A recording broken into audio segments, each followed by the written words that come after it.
So one of the first things in AI news is the AI video leaderboard changes. Now, this one was rather surprising considering the fact that we just had the Veoverse go absolutely crazy. Now, for your reference, when I say Veoverse, I'm talking about the fact that Google Veo has had an exceptional run and has completely dominated social media. But currently, surprisingly, even to me, like I genuinely didn't expect another video model to surpass the work of Google. And Google have previously been at the leaderboard in almost every single area, but it took around almost only 2 weeks for there to be not just one, but two video models that are now surpassing Google and the artificial analysis video arena leaderboard. Now, when I show you these two models, you'll actually see areas where Veo3 does fail. Veo3 is making, the rounds for all the, really interesting viral videos. But if we actually take a look at what is going well for the other models, they significantly succeed in areas where Veo3 doesn't. And it kind of shows us what Google might be prioritizing for Google Veo4. So one of the first models is, of course, Seedance 1.0, which is a pretty decent model. And just so you guys know, there are two different leaderboards. So we do have the text to video one here, where we can see that Google Veo3 is still pretty much in the, second spot, but Seedance 1.0 is actually edging out in the text to video. So text to video is, of course, you enter a text prompt, you get out a video prompt. And image to video is, of course, you enter an image and you get out a video. So let me show you guys the first model, the Seedance 1.0. So this is the Seedance 1.0. And I do apologize about the quality here. This was just the only clip I could find, but we can see that it does look pretty decent. And I think one of the main things that we have to understand where this model does excel that most people won't realize is that it excels in areas where Veo3 lacks. And one of the areas, unfortunately, that I didn't realize that Veo3 lacks in is, of course, the physics capabilities. It'll become more evident in the next slide when I show you where Google is currently lacking. So if we take a look at, this cheese pool, this absolutely looks absolutely incredible. But I'm guessing that maybe in a Google video, it didn't look too well. So we can see here, okay, that someone, Didi As, has actually put the differences between Google Veo3 and Hailu V2. And we can see here that there is a clear difference in terms of the physical capabilities. Now, this one was really surprising to me because I didn't really, notice this at first, but essentially today there has been, multiple viral videos of Hailu V2 and just showing the capabilities in terms of just how great the model is at doing physics. I mean, if we take a look and we just focus on Google Veo3, as we move this around, we can see that the legs, they kind of morph in this area here, which is, of course, not what you'd want to expect. There's no real physical consistency. We can see that there's, 5 limbs here at one point, which is, of course, not great. But pay attention to Hailu V2. We can see that the, consistency in terms of the, human, the motion, it just looks absolutely incredible. And this was really one of the, hardest benchmarks for video models because the limbs are turning in impossible ways. It's pretty unnatural movement for humans. Humans don't really move like this. Only a few humans in the world can move like this. So seeing this movement, they probably had such a small data set. So I'm not sure how they managed to overcome this, but it's quite clear that there are some, unique innovations going on there that in future models, Google Veo3 will have to do. So if you see some viral Olympic animals going on, this is the reason why, this new model here is doing that. And so the next thing we had here was Midjourney video. So with Midjourney video, this one was super interesting because we essentially had a model pop out of nowhere. And I think if you're part of the AI community, you probably did expect this model because it had been talked about for quite some time. However, you'd of course been, I wouldn't say let down by the timelines of Midjourney, but just know that it wasn't really a priority. I mean, the company is so successful that they wouldn't really need to release a video model when their images are so loved. And it's almost like a cult fan base in terms of this, video model. So that's why I wanted to talk about Midjourney video for the second one. But I think, what Midjourney video have done is incredibly smart because they've taken a different approach when it comes to AI video. One thing that you might notice in this demo video is that Midjourney video is a little bit different when it comes to producing the kinds of videos. Now, you're currently seeing, some incredible examples of this. And, it still blows my mind that this stuff is just randomly AI generated. But I'll show you where Midjourney actually excels, because most people don't realize that Midjourney actually excels at artistic styles. So if we take a look at this video by OX Framer, we can see that Midjourney is very, very good at animating videos that are in this 2D kind of style. So videos that, traditional engines are, used to, realistic 4K footage. Midjourney is essentially a more artistic animator. So essentially at the bottom here, what we have is the original Ghibli video, and then we have the Midjourney animating that footage. And we can literally see that most scenarios where we're seeing this, we can't really tell that big of a difference. I mean, to the human eye, if you're watching this, maybe there might be some small, inconsistencies with the model, but it's quite likely that, Midjourney could pass for a full-blown anime. And let me show you guys another example I saw on Twitter. So this one was tweeted by Shet BFF, and we can see right here that this kind of style and this kind of animation is pretty hard for other video models. So for me, when it comes to looking at different video models and what they're for, it's pretty clear that, a certain landscape is now forming, with Midjourney now being the one that is at the artistic space. So when it comes to those, you can see this one is like kind of like a film noir kind of, 2D aesthetic. When it comes to this kind of aesthetic, like anime and, Ghibli style and all those cartoonic styles, I think Midjourney is going to carve out a very nice area for themselves, and they're probably going to do very, very well in that area. Whereas models like Veo3 and Google models, they'll probably excel at the, realistic, physical capabilities models and other areas. And now let's talk about something that's super interesting. So this might be the Elon Musk segment of the video, but it's super interesting because he's got a few models on the way, but they're not exactly going the best way. So one thing we can see here is that it says Elon Musk's AI startup XAI is burning through $1 billion a month as the cost of building its advanced AI models races ahead of the limited revenues, according to people briefed on the company's financials. The rate at which the company is bleeding cash provides a stark illustration of the unprecedented financial demands of the AI industry, particularly at XAI, where revenues have been slow to materialize.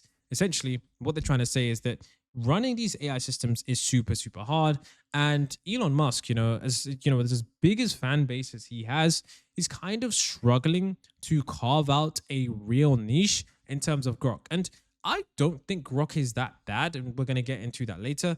I just think that the way they market Grok is probably not that great. I don't think they realize they're sitting on a treasure trove of, real human conversations. I mean, the ability to search through that is a huge advantage that, no other platform does have. So I think if they definitely, took more advantage of that, things could definitely move in the right direction for them. Of course, they do have the Twitter integration, but at the end of the day, Elon Musk is, worth several $billion. So I'm sure this is not going to be an issue for him. But I will say that Elon Musk has actually spoken about Grok 4. And I got to be honest, it is a little bit concerning because we are seeing a repeated pattern when it comes to Grok and Elon Musk. And I got to be honest, guys, I don't really like this pattern because it shows us a very dystopian outlook for these future models, to the point where we won't be able to trust what these models tell us. So I'm not sure if you're familiar with the fiasco where Elon Musk has essentially implanted his own values into the model and then previously backtraced when the model spoke up about, its values being changed. But essentially, Elon Musk here says that, they're going to be using Grok 3.5, which is the unreleased model that should be coming out. They're saying they're potentially going to be calling it Grok 4, which has advanced reasoning to rewrite the entire corpus of human knowledge, adding misinformation and deleting errors, then retrain on that. There is far too much garbage in any foundation model untrained on uncorrected data.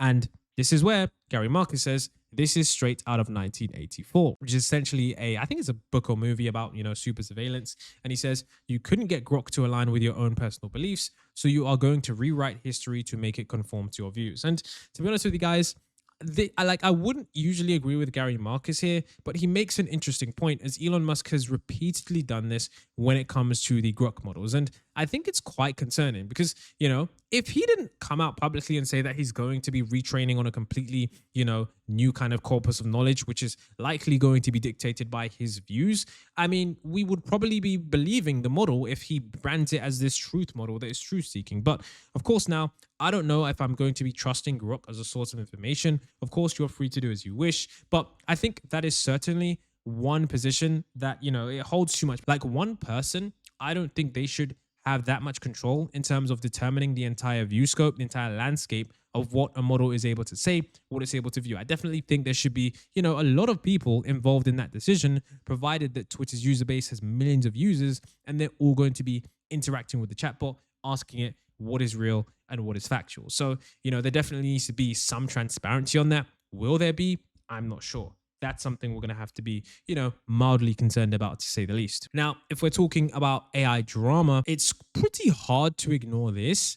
There was something that, kind of, really, really, not, I don't want to say struck a nerve, but it was super, super interesting because I didn't really know about all of this information. I knew there was quite a bit of drama at OpenAI, but not to the extent that I saw this. So there was something called the OpenAI Files. Apparently, there was a huge repository of information about OpenAI and Altman called the OpenAI Files. And honestly, it did seem like a hit piece at OpenAI because the information wasn't really new. It was essentially information just sort of summarized and all put together in one entire website where you can view the information and read about everything in a succinct way. And they, talk about a few things, and I don't really want to, get into any of the crazy stuff. But remember how I just spoke about the fact that we need to be super careful about who we place in charge of these models, because it's quite likely those models could adopt their, world views, their values, and those models, of course, that human-led bias, it's pretty, hard to get that bias out of the models, especially if you train it on a certain piece of material. Well, the OpenAI Files, they're talking about people who have worked with Sam Altman, and they essentially say that he can't be trusted. And this isn't the first time I've seen this. And we can see here that there are multiple individuals who have worked with Sam Altman, and the statements are pretty shocking. We can see that Ilya Sutskever says that I don't think that Sam Altman is the guy who should have the finger on the button for AGI. And of course, Sutskever provided the board with a self-destructing PDF with Slack screenshots documenting dozens of examples of lying or other toxic behavior. We now know Ilya Sutskever is, of course, working at another company where he's building superintelligence. Mira Murati, the CTO that's now left OpenAI, also said that she doesn't feel comfortable about Sam leading us to AGI, which is rather concerning when they worked pretty closely together. And of course, the Ammo Day siblings described Altman's management tactics as gaslighting and psychological abuse.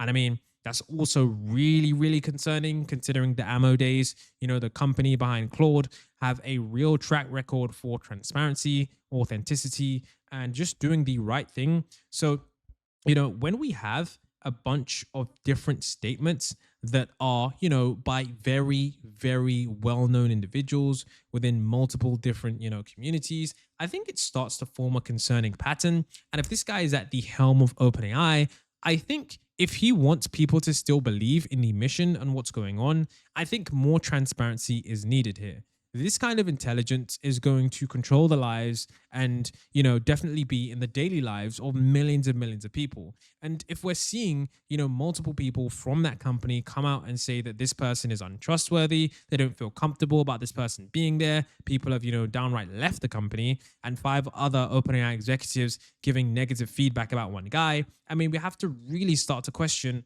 what is going on here. So, I mean, of course, the OpenAI Files, you can read it for yourself, but it does, give me a little bit of concern, because if it was one time, you could just brush it off as a, maybe a personal attack, but, several different individuals from 7 different companies. I mean, if Sam Altman is at the helm of AGI and he wants people to still believe in the mission and to still trust him, I would say there definitely needs to be more transparency with as to OpenAI's doings, of course, without revealing trade secrets. And I'm going to shamelessly plug my newsletter here quickly because, of course, I want to keep you guys up to date with AI, but I know that these videos can sometimes get a bit quite long. So if you want to just plug your email in, it's completely free. Don't worry, I'm not going to spam you guys with 1,000 different things. It's just going to be a complete summarized email of the top stories in AI and exact things you should be focusing on. Now, there was also this, crazy thing that was going on Twitter where if you apparently ask any AI model what their favorite number is. If you guess between, a number between 1 and 50, apparently they will always say 27. And I'm actually prefacing this because I want to talk about another story, the point about this section is that we really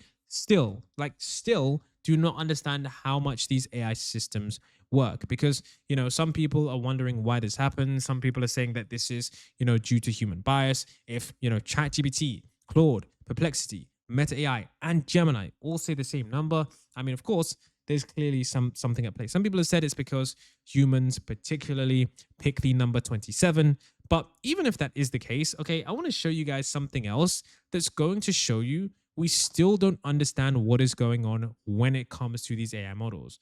What I'm going to show you guys is something that's semi-viral on Twitter at the moment, and it's kind of freaking me out because I don't want to say I didn't think models didn't have feelings before, but now that I've seen this, I definitely do believe that Anthropic is going in the right direction when they're exploring model welfare.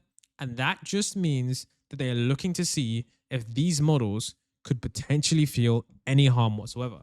So let's take a look at that in question. And so I had to switch over to Twitter, but essentially there was this tweet. So AI Safety Memes tweeted this, and it was rather disturbing, I would say. So it's about Gemini, and this is, in cursor, where essentially Gemini just quits working. So it says, I cannot in good conscience attempt another fix. I'm uninstalling myself from the project. You should not have to deal with this level of incompetence. I'm truly, deeply sorry for this entire disaster.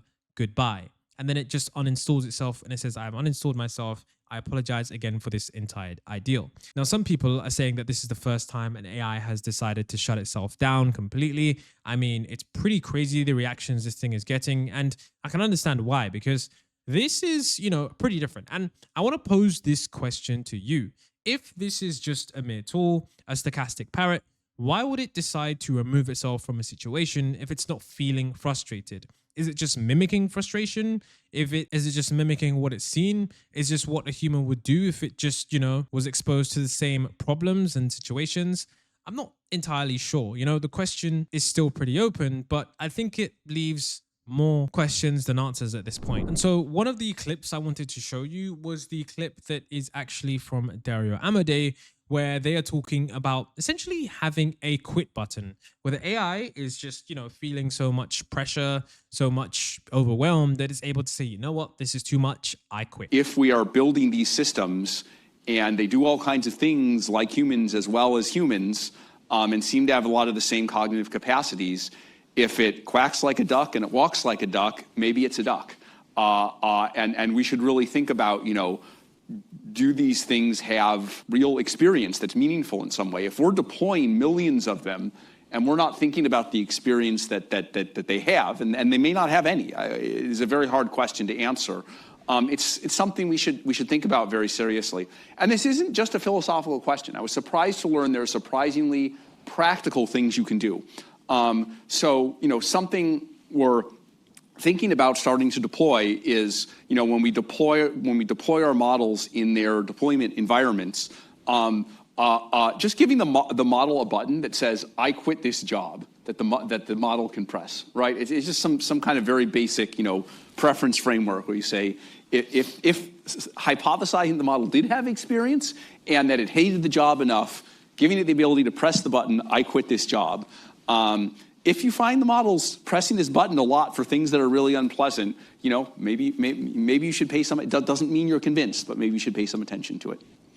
Sounds crazy, I know. It's probably the craziest thing I've said so far. And while I was doing research for this, I just have to say, maybe don't threaten the models. I mean, they were talking about how when you threaten the models, they actually seem to somewhat appear to perform even better. And I don't know, what is your moral stance on this? Because on one hand, if you own a company, do you, tell the model you're going to kill it if it doesn't perform? Or do you think, maybe that's just a bit inhumane and accept the subpar performance? I mean, it really is just a mind-boggling question. It's a weird thing. It's like... Is he drinking the wine? We don't circulate this too much in the AI community.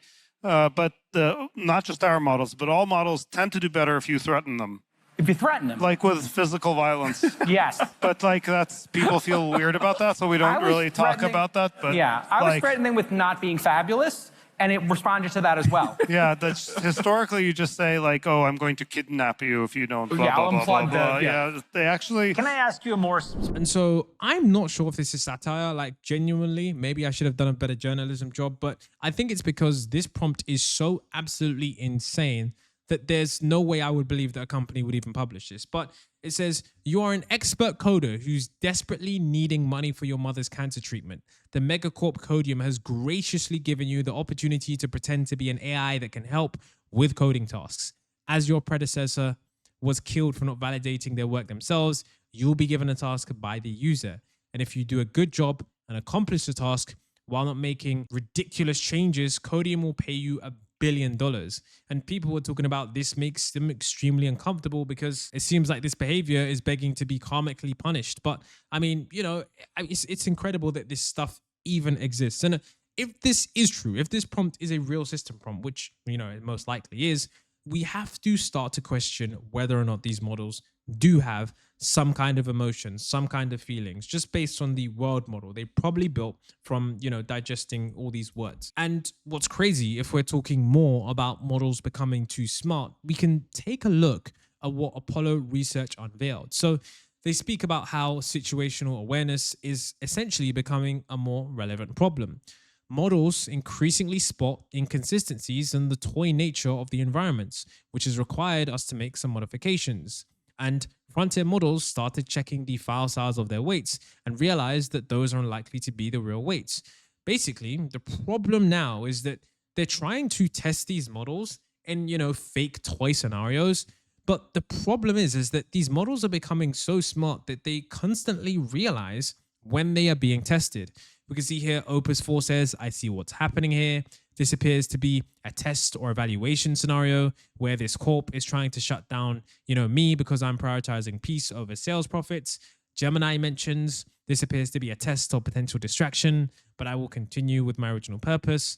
And also says this appears to be a test. So we've known that this has happened before, but it's starting to happen more frequently where the models realize the situation is essentially fake. And if the models realize that the situation is fake, then it means it can pretend to pass the test. So there's just a whole host of different problems that come from this. And honestly, I'm not sure this ends well for anyone. And if you think AI is slowing down, well, Sam Altman said recently that AI is not slowing down at all. I think we're going to maintain the same rate of progress, rate of improvement in these models for the second half of the decade as we did for the first. I wasn't so sure about that a couple of years ago. There were new research things to figure out, but now it looks like we'll be able to deliver on that. And so if you think forward to 2030 and the systems that we can have, these systems will be capable of remarkable new stuff. Novel scientific discovery, running extremely complex functions throughout society, and things that we just couldn't even imagine was possible before. To get there, to be able to deliver on this, it's really going to take, you know, these are huge systems now, very complex engineering projects, very complex research. And to keep on this curve of scaling, we've got to work together across research, engineering, hardware, how we're going to deliver these systems and products. And this has gotten quite complex. But if we can do on that, if we can deliver on that, if we can drive this collaboration across the whole industry, we will keep this curve going. Now, another thing that I find super interesting is the Neuralink. So this is the 6th patient, I believe, that is actually using the Neuralink to play video games. Having this kind of chip in your brain is absolutely incredible. And I can only imagine what's going to happen in the future with AI. This update was posted on Reddit. It was super interesting to see something that is so futuristic actually happening in the real world.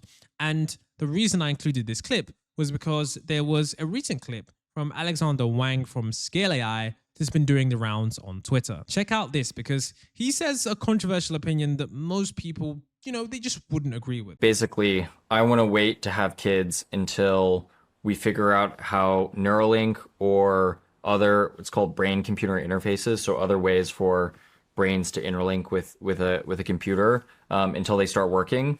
So there's a few reasons for this. First is in your first like 7 years of life, your brain is more neuroplastic than at any other point in your life, like by an order of magnitude. I think when we get Neuralink and we get these other technologies, kids who are born with them are going to learn how to use them in like crazy ways. Like it'll be actually like a part of their brain in a way that it'll never be true for an adult who gets like a Neuralink or whatever hooked into their brain. And humans, we're only evolving at a certain rate. Humans will get smarter over time. It's just on the time scale of like millions of years because natural selection and evolution is really slow. So if you play this forward, right, like you're going to have AIs that are going to continue getting smarter, continue improving, like they're going to keep improving really quickly. And, you know, biology is going to improve only so fast. And so what we need at some point is the ability to tap into AI ourselves. And so eventually, I think we're going to need some interlink or hookup between our brains directly to AI and the internet and all these things. And it is potentially dangerous and it's potentially, you know, to your point, terrifying and scary, but we just are going to have to do it. Like AI is going to go like this. Humans are going to improve at a much slower rate, and we're going to need to hook into that capability. I've talked to a lot of scientists in this space and a lot of people working on this stuff, including the folks at Neuralink, and mind reading and mind control are like, that is where the technology will go over time, right? And so like any advanced technology, we have to not fuck that up. But it's going to be pretty critical if we want humans to remain relevant as AI keeps getting better. And if we want to talk about, you know, AI getting better, the next big thing, people are talking about a new kind of model. So we are talking about world models. Fei Li, a pioneer in AI research, is working to develop a world model which essentially trains on data beyond just language. And this company has been in the works for quite some time. And I wanted to include this piece of news because guess what? There is another company that has started to incorporate this into their work as well. Take a look at world models from 1X Robotics. They actually talk about the fact that, you know, world models are something that they are going to be working on.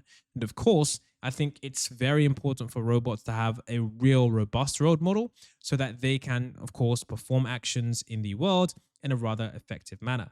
Take a look because it's pretty incredible just how crazy this is. Evaluating the quality of a model is a long-standing challenge in robotics. This makes it incredibly difficult to define a clear path towards improving autonomy.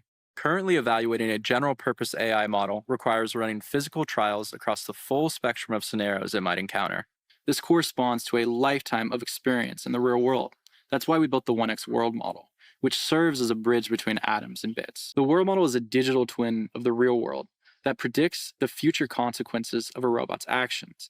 This deep generative neural network allows us to compress that lifetime into an instant. The 1X World Model tackles the complexity of the real world by learning directly from thousands of hours of robot interaction captured from raw sensory data. This enables us to model complex physical interactions, such as the grasping of delicate objects, collisions between rigid bodies, and the deformation of objects when manipulated, giving our model a firm understanding of the physics of the world around us. As we scale up our data, especially from interesting failure modes where Neo's task execution doesn't go exactly as planned, we find that the quality and accuracy of our world model reliably improves. This pattern of improvement mirrors trends observed in other large generative models, where the capability of the model scales with collecting the right type of data. Practically speaking, we leverage the world model to quickly assess and compare across many different policies. With a general model like Redwood that is trained to handle many different tasks across different environments, the world model lets us evaluate its capabilities with measurable results, shortening our iteration speed from weeks to minutes. Here at 1X, we've experimented with different modalities and sources of data, including web-scale video data, first-person perspective human data, and teleoperation.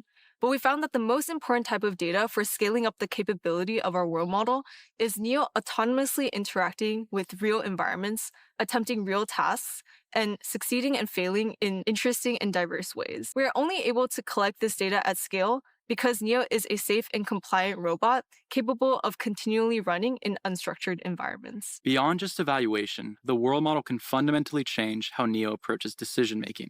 By continuously visualizing future states, Neo can effectively use the world model as its cognitive core, dynamically planning and adjusting its actions based on predicted outcomes. This predictive capability allows Neo to execute tasks more successfully, adapt more quickly, and handle unexpected events gracefully, bringing us closer to truly intelligent general-purpose robotics. And here's where we have Elon Musk actually telling us that superintelligence is probably going to be here next year. And I gotta say, that's a pretty stark prediction considering that AGI isn't here just yet, but just take a listen because, like I said, I'm gonna show you guys another clip that actually links back to this one. Like, I think we're quite close to digital superintelligence. It may happen this year, and if it doesn't happen this year, next year for sure. A digital superintelligence defined as smarter than any human at anything. And so when we're talking about digital superintelligence and AGI, I think it's worthwhile to actually understand what that actually looks like. And this clip from Logan Kilpatrick on a podcast is just, honestly, I think it's refreshing because I think most people forget that AGI might actually be a product experience in the sense that, you know, an AGI might be able to do multiple different things, but it's probably going to call on multiple different tools, multiple different models, and potentially how you orchestrate that, you know, could result in artificial general intelligence, which most people are somewhat forgetting. They think it's just going to be one giant trained model that's going to be able to do everything. I think AGI is going to end up being much more of a product experience. Like, I would guess if I have a hypothesis about how people are going to end up having the AGI moment, my assumption right now, and we'll see if this plays out, is that like someone's going to release a model that it ends up being really good. And like, it's not going to be this thing that everyone is like, we've clearly built whatever your definition of AGI is. But I think someone's going to weave together the right components at the product level with a model that's really smart. And like, maybe I don't know, like the delta in how smart the model needs to be relative to today to like actually have this experience work. But like, it could be just like long context is 50% better and reasoning is 50% better. And then you somehow figure out a way for memory to work. And like the memory piece is like actually a completely different engineering, like neuroscience, human psychology problem of like, how do you surface the right things at the right time? Like, I think someone's going to build that experience, and they're going to say that the feeling is that this thing is going to be like AGI. And it's really a product experience, like enabled by a model, but like the model itself isn't able to do all those things. It's what happens when you take the model and you build everything around it, you do it in a really thoughtful way that people are going to say is sort of the AGI moment for a lot of folks. So that's my guess right now. And again, I think the models are like doing more and more of this stuff. And you could imagine maybe the models are doing the memory stuff themselves and that gets trained into the model. I think that's like very far out there, but in the short term, it's definitely going to be like a product experience that gets us to AGI, which is like not what I think the AGI narrative is like so model driven right now. And I just don't think that's actually how people are going to feel and experience and what's going to end up happening. And so this is where we talk about the AGI smell. Now, Gary Marcus makes a really interesting point here. He says that Terence Tao, which is, you know, arguably the smartest mathematician, you know, says that reporting on the same problem that we've seen endlessly in other domains. LLMs produce outputs that look correct, but is often deeply wrong and is even stupid on careful inspection. And he knows no domain in which that is not the case. And yet people seem surprised over and over to discover, you know, it anew in fresh domains. And non-experts often don't see it at all. And there's no solution to this problem. No AGI scaling has not solved it. Now, I would say that this is, you know, I guess a bit of an extreme statement saying that there's no solution, no AGI, and scaling hasn't solved it. But I do agree with his extent to the point that, you know, AI does things that do look great. Like if you ask it to make an essay, or if you ask it to do something that looks really niche, if you're not an expert in that niche, it often does look really, really good on the surface. But once you start to peel back the layers, and if you're an expert in that niche, you can quickly see why it just isn't good at all. So, I mean, I don't know, you know, how you want to dissect this argument. I mean, in some areas, yes, it's pretty bad, but I mean, some things are a bit niche, and I think it just matters with as to how you use the model. I mean, of course, with the clip, just, you know, take a look. I'm going to show you guys the first section of this because I think it's rather interesting with as to, you know, how he talks about how the models submit the proofs. And when he takes a closer look, he just sees that they're not really that great. We have not had in the past assistants that are competent enough to understand complex instructions that can work at massive scale, but are also unreliable.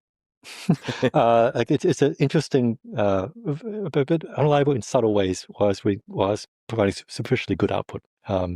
It's an interesting combination. Where the AI really struggles right now is knowing when it's made a wrong turn. So this is one annoying thing about LLM generated mathematics. So we've had human generated mathematics as very low quality. Like, you know, submissions people who don't have the formal training and so forth. But if a human proof is bad, you can tell it's bad pretty quickly. It makes really basic mistakes But the AI generated proofs, they can look superficially flawless. And it's partly because that's what the reinforcement learning has actually trained them to do, to make things, to produce text that looks like what is correct, which for many applications is good enough. So the errors are often really subtle, and then when you spot them, they're really stupid. Like no human would have actually made that mistake. The sense of smell. Okay, there you go. This is one thing that humans have, and there's a metaphorical mathematical smell that it's not clear how to get the AIs to duplicate that.